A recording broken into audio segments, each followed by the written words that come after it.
সবার জীবনে কষ্ট আছে, ইমামের জীবনেও কষ্ট আছে, মুয়াজ্জিনের জীবনেও কষ্ট আছে। এই পর্যন্ত শুনেছেন কখনো কোনো মুয়াজ্জিন সুইসাইড করেছে? আমি আপনাদের মুখে একটু শুনতে চাই। তোমাদের জীবনে কি কষ্ট?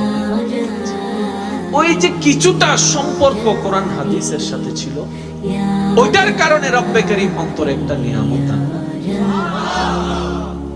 উনি যদিও মহব্বত করে কানেকশনটা লাগাই নাই, প্রফেশনালি ভাবে লাগিয়েছেন। কিভাবে? ওই যে মা বাবার স্বপ্ন ছিল আমার সন্তান হাফেজ হবে, মা বাবার স্বপ্ন ছিল আমার সন্তান আলেম হবে, ওই পারপাসে গিয়েছেন। তারপর আল্লাহ পাক নিয়ামত দিয়েছেন, বঞ্চিত করেন নাই। এবার একটু ভাবেন, কোন বান্দা যদি যে কোনো প্রফেশনের হোক না, কোনো সমস্যা নেই, কোন বান্দা যদি অন্তর থেকে রবের সাথে কানেকশনটা লাগাই ফেলতে পারে, আল্লাহর ওয়াস্তে একটু বোঝার চেষ্টা করেন, ইনশাআল্লাহ আপনারা বুঝতে পারবেন। 40টা বছর যে নামাজ পড়ে, তার মধ্যে নামাজের কিছুটা গুণ তো দেখা আপনার বয়স যত 12 বছর থেকে শুরু করেন, রমজান কয়টা পাইছেন হিসাব করেন। প্রত্যেক বছরের একবার করে 30টা রমজান, এটার কিছুটা প্রভাব তো দেখা যায়।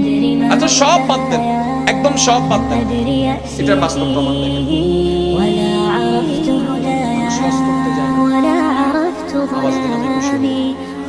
আর মাত্র 10 মিনিট, তারপর আমি বিদায় নিচ্ছি। হজ করতে যায় না? যত খারাপ মানুষই হোক, দেখবেন হজ করে আসার পরে কমপক্ষে 3-4 দিন, 5 দিন, 1 সপ্তাহ, 40 দিন ইচ্ছা করে কোনো খারাপ কাজে জড়ায়। এই জিনিসটা আপনারা খেয়াল করবেন। সে হজ করে আসার পরে সবসময় দেখবেন মাথার মধ্যে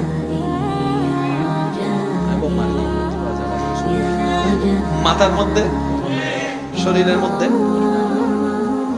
মধ্যে জুব্বা, তারপর নামাজ। আগের মতো রাস্তায় এসে ঝগড়া করছে না। চাচা ব্যাপার কি? এই যে উনি করলো না কেন, একটু ভাবেন তো। লজ্জাবোধ চলে এসেছে, একদম বাস্তব প্রমাণ দিচ্ছি না।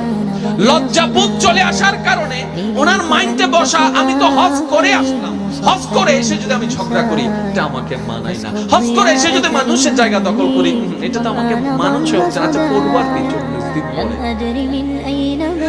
কিন্তু বিষয়টা হওয়া দরকার ছিল মরণ পর্যন্ত করব না। কিন্তু আমরা সমাজে প্রচলন করাই দিছি 40 দিন পর্যন্ত এটা করা যাবে না, এটা করা যাবে না, সেটা করা যাবে না।